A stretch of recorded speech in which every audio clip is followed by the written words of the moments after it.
Hello, in today's video I want to learn together about Riverpod. This is a quick overview of the Riverpod. If you are not familiar with Riverpod, there's a lot to learn about it, but this is only an overview, and let's get started. So here, this is still from CodeWithAndrea. This is virtual teacher that I'm following with. He share very good stuff, and I'm following and want to learn together. So first section, just introduction to Riverpod, and we can quickly go through. It's not a lot. I already read this section. This is just introduction, and then the second one is important. He talked about how to manage dependency in Flutter and what is dependency. For example, using composition passing dependency as a constructor argument. This is the one we use often, or we use inherit widget. This is how we can do to pass a dependency in a certain class in Flutter. But the better way than we could do is either a global instance singleton, or use get it or Riverpod, and there's a lot of topics. Then a lot of good points that he shared about pros and cons for each. There's an article specifically about Riverpod, why it is better than a singleton. You can read in other posts. And here he shared how to install. This is, we already know this in the course, and it's very straightforward, but don't forget this one, to add Riverpod lint, and add this Riverpod scope, kind of telling your app to enable all the Riverpod. Again, this is very basics. Now we come to, so here is the main content. So introduction to provider and consumers. So he discussed about why we use provider instead of singleton. So there are different reasons, these three top reasons. And here he gave an example, and this is a typical code that we write when we want to access instance from any class. It could be Firebase, in this case in-app review.instance. But if you have different function, you may have this in many different class, and it's hard to track. That's why, and the code like this is not easy to test. So that's a downside about singleton. That's why we use provider, and you do like this. So you declare only once, and use code generation, which will automatically generate a provider for you. And here you can use the snippet. You install this extension. Yeah, here he explained line by line about what that means. Provider naming convention. So when you declare like this, you will generate an in-app review provider, whatever you name. If you name X, it will be X provider. And how we access the widgets, instead of this way, we use this way. You extend the consumer widget instead of the still list widget. You have access for Riff, just like we in the build in the still list stateless widget, we have access to the context, and we can use ref.read to access this instance. Convert into a consumer widget. You guess you use this command plus dot. Very simple. This is a good one. So build context lets you access inherited widgets such as theme.of context. Widget ref lets you access all your widgets, all your providers such as in-app review provider. To access providers in your widget, you need to change their base class. So like this way, then you will have the with other example of Flutter, for example, with Firebase analytics, deal, package info, sure. So these are all the instances of a service class that you need to access in multi-file in your apps. That's why you declare this in a separated file and you can access globally and without any side effect or performance issue. For example, you keep the instance alive, and if some instance is very expensive to run or have the network call open, it can have issues, right? So here's some key point on why, and we need to understand why we are using this. So that's good. Complete, and I go very quickly because these are something I already know, and you can always stop the video and read by yourself. So difference between read and watch. Yeah, so read access this provider. In this example, when to use read is primarily useful for performing set effect. For instance, when inside callbacks like untap, unpressed, or inside the init or dispose. In that case, we use .read, one-time read, and does not rebuild. It does not rebuild the widget because you just want to access a service class like Firebase. There's no widget data change, so no need to rebuild, but .watch will rebuild your widget. For example, this is app theme mode notifier provider.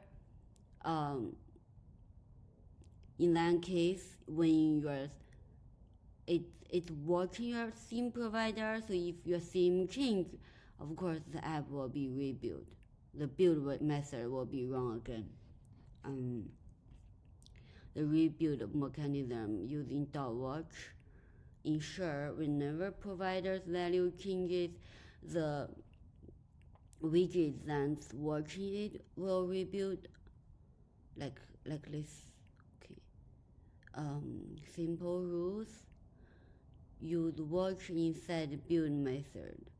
Don't use watch inside any callback event handler or left circle. And this one is opposite. Can you use read inside build? I often get question asked if it's okay to read inside build to grab a one-time value that won't trigger rebuild. Technically possible.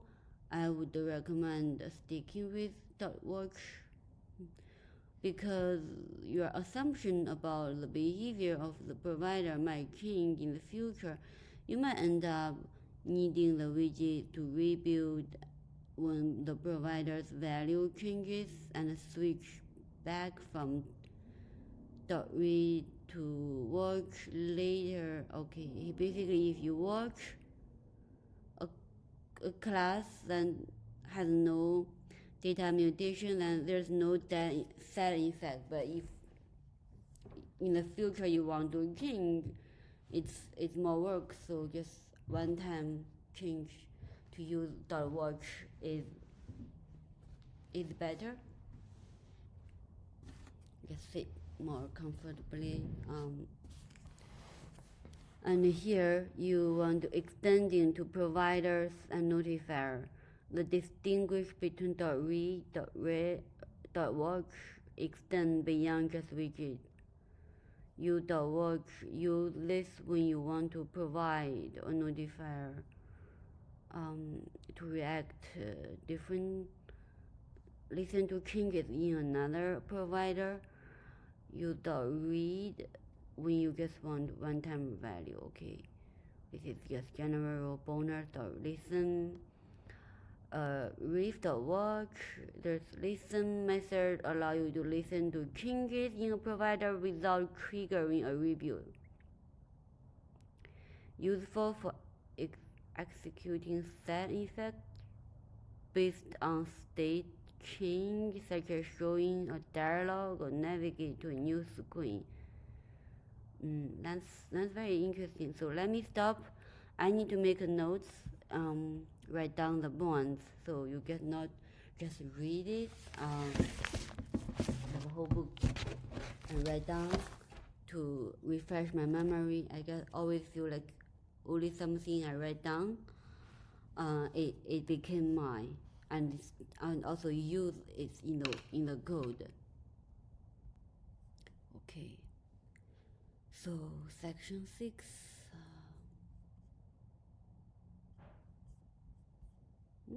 Okay, complete and continue about asynchronous provider in Riverpod. This is to handling function, then takes time for future stream async value. Yes.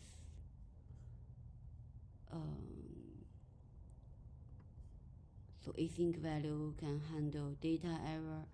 Yeah. With caching. Improved API with this state management. Because I'm already familiar with this is a quick review. You see, this is a new syntax. You call this function and it will take some time, so the return value is a future value, right? And so this will create a future provider, and you use like this. If you wonder how this comes from, this is generated from here, and then you use this .win data loading error. Very neat.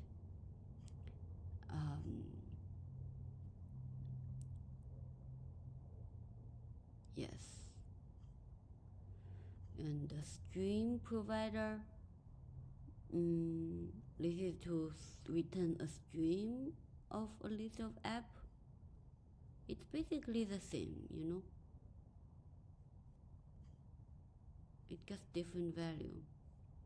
Same. Okay. Future provider better suited for one-time request response interaction, like calling a RESTful API or query a database. For static result, the widget will rebuild once when the future completes. Stream provider ideal for scenario requiring continuous real-time update, such as listening to WebSocket data, Firebase Firestore streams, or any event-based system. The widget will rebuild every time the stream emits a new value, keeping the UI in sync with ongoing changes. Yes, so it depends on the API. If it's a stream-based API, you use stream provider. Very, very neat to use. And if you want to write your own code to have this dot when data something. It's a lot of work to achieve what Riverpod can provide us. Passing argument to provider family. In this lesson, we learn to pass provider families arguments. This is about fetch filter data dynamically, detailed page use, yes, or filtering. Good. Like this way, loaded from templates. This is the parameters for to return a stream of int. You need leave, right? And like why use the provider family? The benefit of provider family, then they allow you to create providers and parameterized. It means the provider can return different results based on input arguments, and the Riverpod will catch the result for each unique set of parameters, consuming a provider family.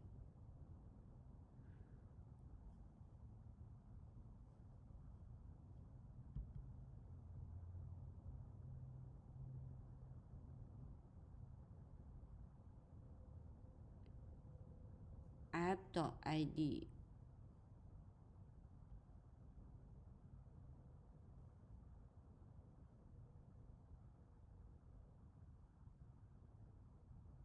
This one you get this completed account, and you pass to here. You get the value and you pass here to the detailed list tail. The keep on then build method we call work and pass it app ID as let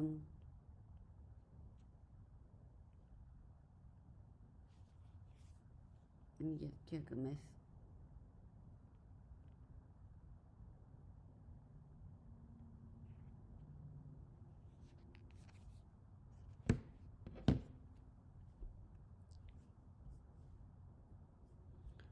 Pass in the app ID as argument to the provider.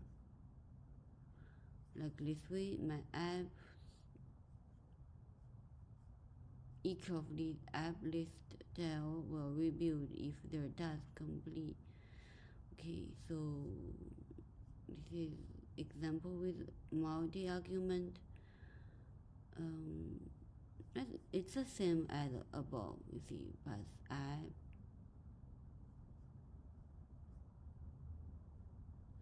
When you tap, you navigate to another path, and you pass argument like this. Pass to another page, right? Every time I sit.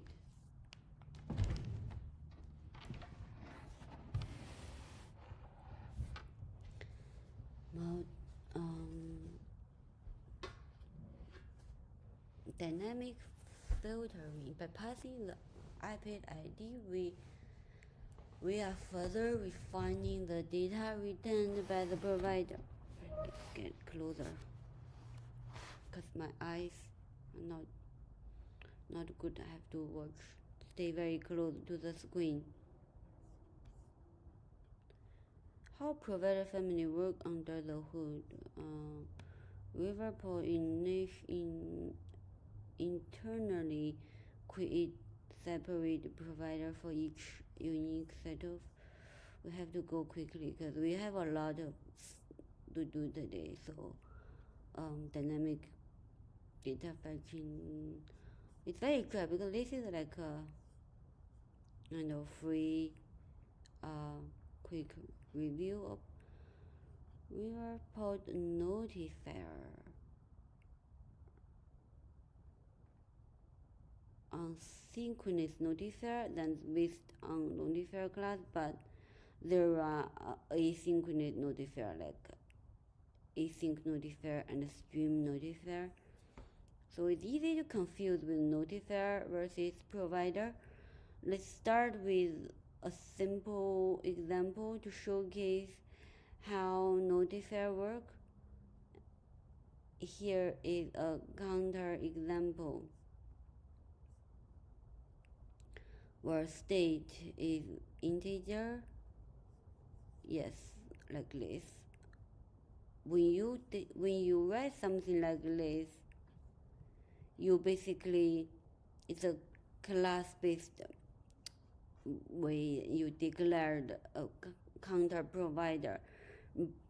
But this is a notifier because it has a build method where you can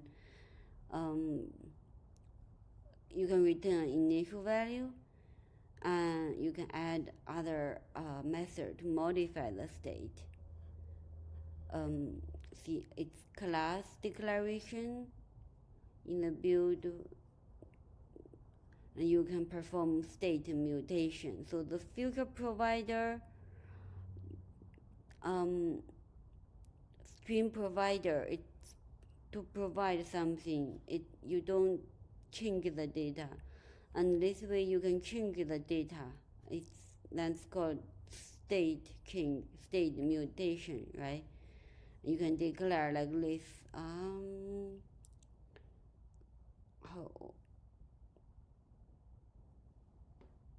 This is very cool. Riverpod class. When you type class, it will pop up, and you run this, and it generates a notifier of int. Consuming the notifier will be like this way. It's very similar as other provider. You see, this is dot counter provider dot notifier dot increment. Increment is the method that you declared inside the notifier class, where is counter. So this counter will be, the value is here. State user, you can use the current value of the state counter to display in your UI.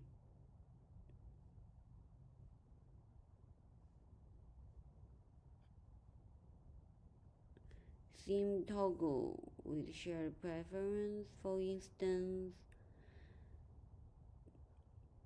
This is a future of shared preference. Note return the type.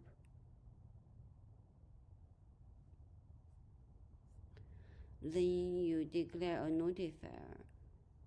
So theme mode to share the preference. How do you do that? You write something like this, right? You get this dot read dot required value. What is the required value? It's basically get this one. Get shared preference instance. And then you have theme mode. Get string, because you save the setting in the shared preference, and you want to switch the theme mode. If it's light, they do this, dark, or system. You can set, like user can change. You can add like a toggle button. When user clicks the toggle, and it will reset the theme. This is very important code actually. You can reuse in many apps. I can actually create a code snippet about this one. It's good. What's the deal with required value? Yes, show more. In this example, we retrieve the shared preference instance directly instead of getting future shared preference shared parent get list read shared preference provider this required value method unwrap the future and gives you the underlying shared preference instant. However, there's a catch. If the value is not yet available, the future hasn't required the value will still an exception. This approach is useful when you expect the provider to have already completed asynchronous, in this case, eager provider initialization. Okay, we will in the coming session. Consuming the notifier in the app, see here in you do like this. That's very good. Use familiar riff.work you call in the settings screen.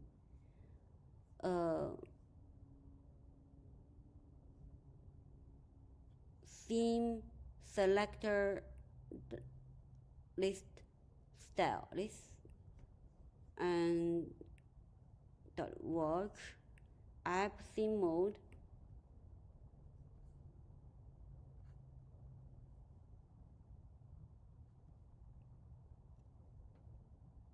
to show current selected. Oh wow.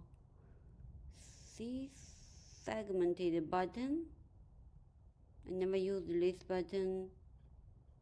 I'm curious to. Okay, light, dark, or system. Great. So key point is, what are notifiers? Notifiers are a type of Riverpod provider that store state, allow you to manipulate. Yeah, that's a key point. This enables you to manage state outside your rigid tree, leading a better separation of concern.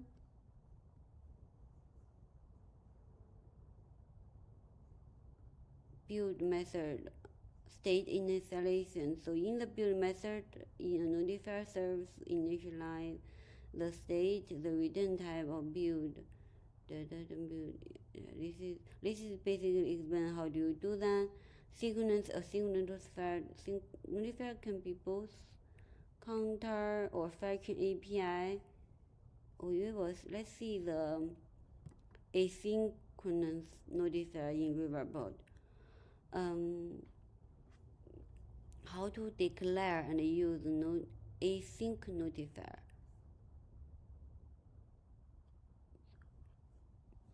Key benefit of async notifier is class equivalent of a future provider.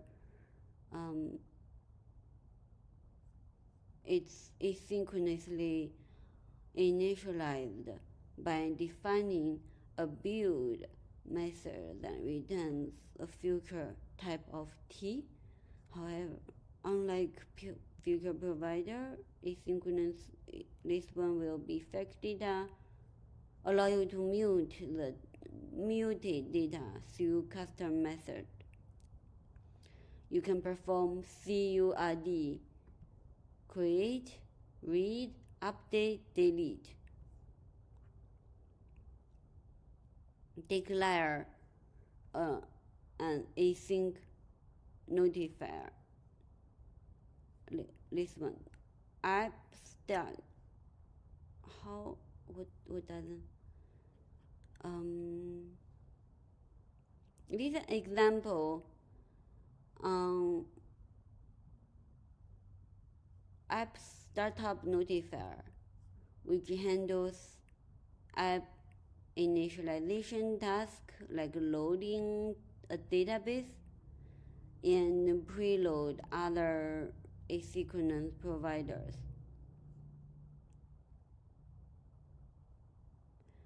So for this one, you use build. In the build, await update database from JSON template, await with.watch of package information future. So you can write a future method and add in your build method, which the return value is the future. That means this is the async notifier, not a notifier. Can perform retry. The guard basically is like a shorthand for the try and catch, and you return the state.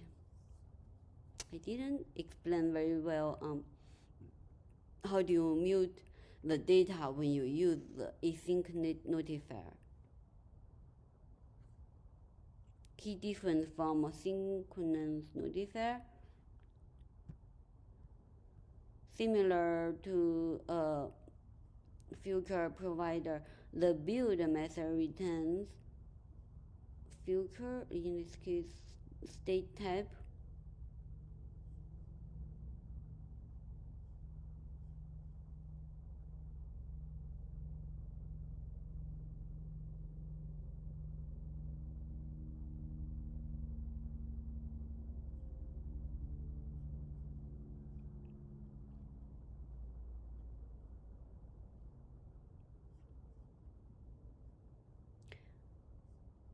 Allows you to define. So the method is here. This method is just this. In this example, we don't have a method, but basically, that's if you want to change the state, you can do from there. The retry method allow you to do this way. You need to read about this one. I read it already. Using async widget. How do we use that? On app startup, when you start your app. App startup state, with.watch for you watch this notifier provider.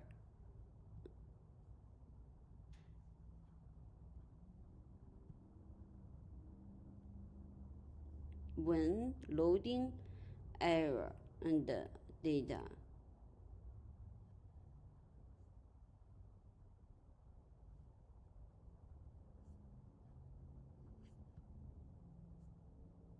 I hope you are clear. I'm clear, but this one will be better understand when we use in the code.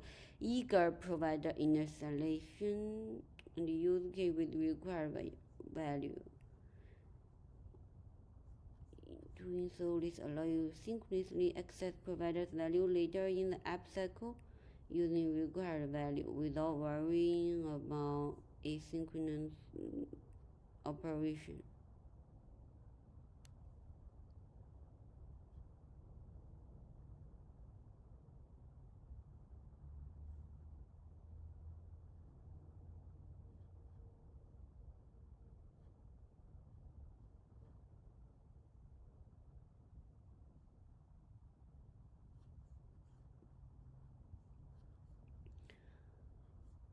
This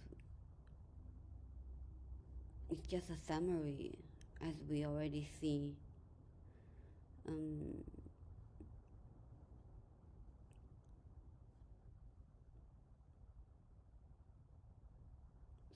Shared preference synchronously.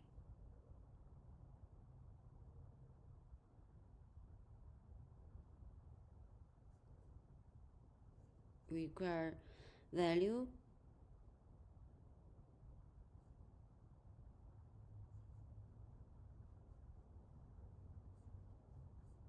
in the main.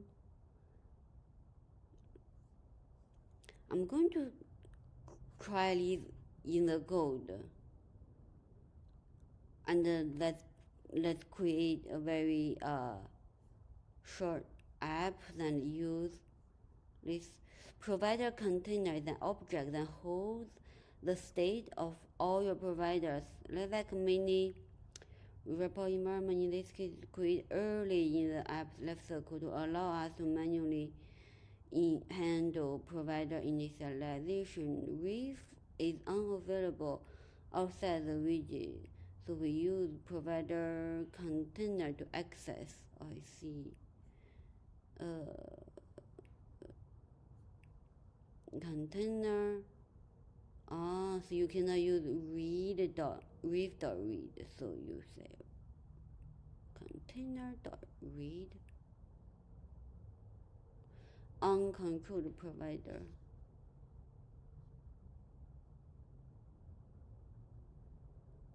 Preload shared preference before calling run app. Ensure theme mode.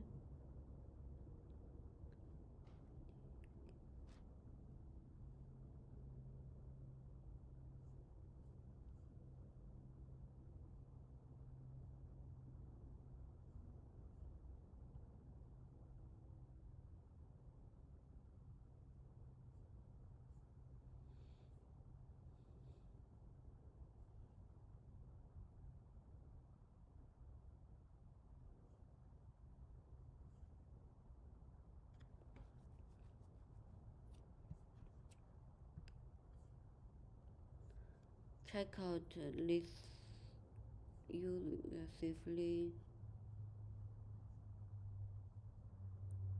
So we want to eagerly initialize this provider. It's a special provider, then we need to access early in the main, and that's why we are doing this. We can safely use required values throughout the app, knowing that shared preference is fully loaded. So that's something new I just learned. Required value provide synchronous access to the under value of a future provider. When to use them? After the provider's future has completed, you must make sure it's fully loaded. That's why we are doing so with eager initialization, because all the provider by default is lazy initialized. When it throws, if the future hasn't completed, when required value is called, it throws an exception. That's why it's crucial to wait for the future.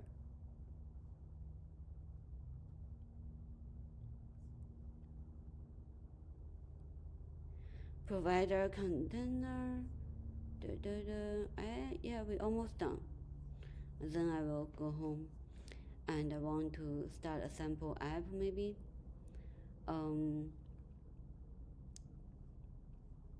You keep alive. Keep alive because if you don't want to dispose quickly, right? You have this again. This it will be initialized, and in that case,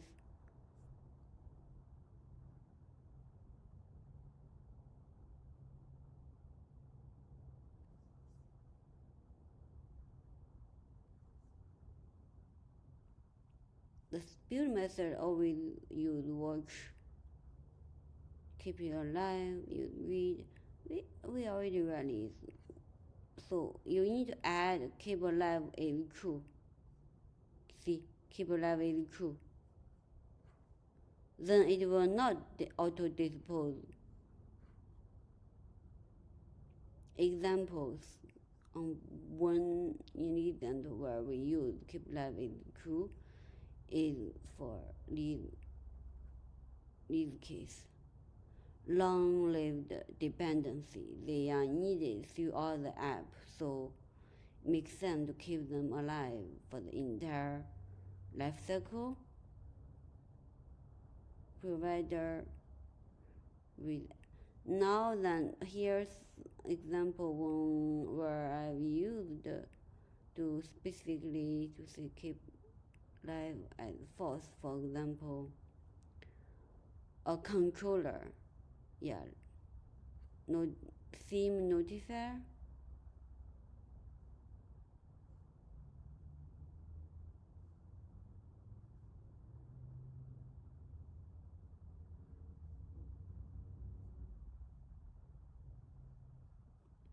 hope it's clear. If you want to learn, I read this one, very good. It's all open publicly. Oh, that's it, we finished. Complete. Ta-da! Okay, that's it for today. Thank you.